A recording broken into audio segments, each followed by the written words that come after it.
మహిళా దినోత్సవం రోజు మహిళా శక్తి, వారు సాధించిన విజయాలు, వారు పోషించిన పాత్రల గురించి చెప్పుకుంటాం. కానీ ఈ ఫోటోలో కనిపిస్తున్న మహిళ మాత్రం అంతకు మించి కూడా చేయగలం అని నిరూపించింది. ఒక మగాడి కోసం మహిళ తలుచుకుంటే కన్న తల్లినైనా, తోడబుట్టిన అక్కనైనా కసితీరా చంపేస్తుందని చేసి మరీ చూపించింది. మహిళా దినోత్సవం రోజే బయటపడ్డ ఈ డబుల్ మర్డర్ స్టోరీలో క్రైమ్ థ్రిల్లర్ కు మించి ట్విస్ట్లు ఇచ్చింది. జవహర్ నగర్ లో సుశీల అనే వృద్ధురాలు దారుణ హత్యకు గురైందని పోలీసులకు సమాచారం అందింది. ఆ కేసు దర్యాప్తు చేసేందుకు వెళ్లిన పోలీసులకు అంతలోనే మరో షాక్ తగిలింది. సుశీల పెద్ద కుమార్తె లాలాగూడలో 2 రోజుల క్రితమే హత్యకు గురైందని తెలిసింది. దీంతో డబుల్ మర్డర్ కేసును ఇన్వెస్టిగేషన్ చేసిన పోలీసులకు ఈసారి పెద్ద షాకే తగిలింది. సుశీల రెండో కూతురే తల్లిని, అక్కని చంపిందని తెలియడంతో అంతా నివ్వెరపోయారు. నార్త్ లాలాగూడ ప్రాంతానికి చెందిన సుశీలకు 3 కూతుళ్లు జ్ఞానేశ్వరి, లక్ష్మి, ఉమామహేశ్వరితో పాటు కొడుకు శివ ఉన్నాడు. వీరిలో ఎవ్వరికీ వివాహం జరగలేదు. కొడుకు అమెరికాలో ఉద్యోగం చేస్తున్నాడు. సుశీల భర్త అనారోగ్యంతో మృతి చెందడంతో అతని రైల్వే ఉద్యోగం రెండో కూతురు లక్ష్మికి వచ్చింది. చిన్న కూతురు కాల్ సెంటర్ లో ఉద్యోగం చేస్తోంది. ఇటీవల జవహర్ నగర్ పరిధిలోని కౌకూర్లో ఇల్లు కట్టుకున్న సుశీల చిన్న కూతురు ఉమామహేశ్వరితో కలిసి అక్కడే ఉంటోంది. రెండో కూతురు లక్ష్మి అక్క జ్ఞానేశ్వరితో రైల్వే క్వార్టర్స్ లో ఉంటోంది.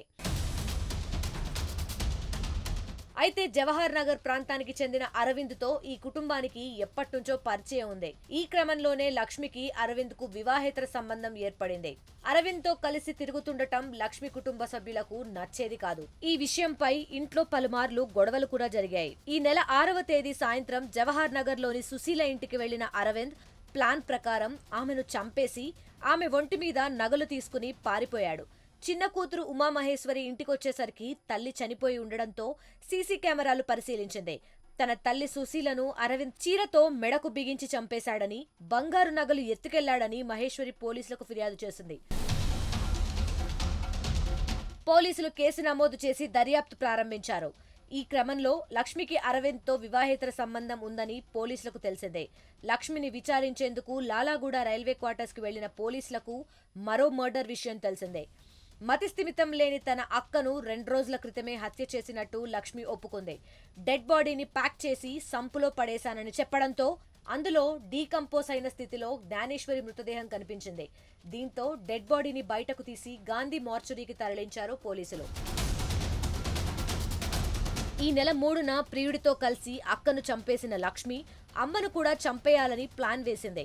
దీంతో ఈ నెల 6న అమ్మను హత్య చేసి బంగారంతో పారిపోతే దొంగల పని అంటూ తప్పించుకోవచ్చని ప్లాన్ వేసి అడ్డంగా బుక్ అయ్యారు. తమ వివాహేతర సంబంధానికి అడ్డొస్తున్నారనే అమ్మను, అక్కను ప్రియుడితో కలిసి హత్య చేసినట్లు పోలీసుల విచారణలో తేలింది.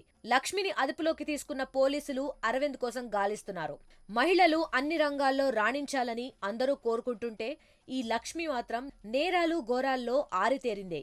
ఒక మగాడితో సుఖం కోసం కన్న పేగును, తోడబుట్టిన బంధాన్ని కూడా తుంచేసింది ఈ కిరాతకురాలు. ప్రపంచంలో ఏ మూల ఏ క్షణం ఏం జరుగుతుందో వేగంగా తెలుసుకోవడానికి తొలి వెలుగు వాట్సాప్ ఛానల్ ని ఫాలో చేయండి.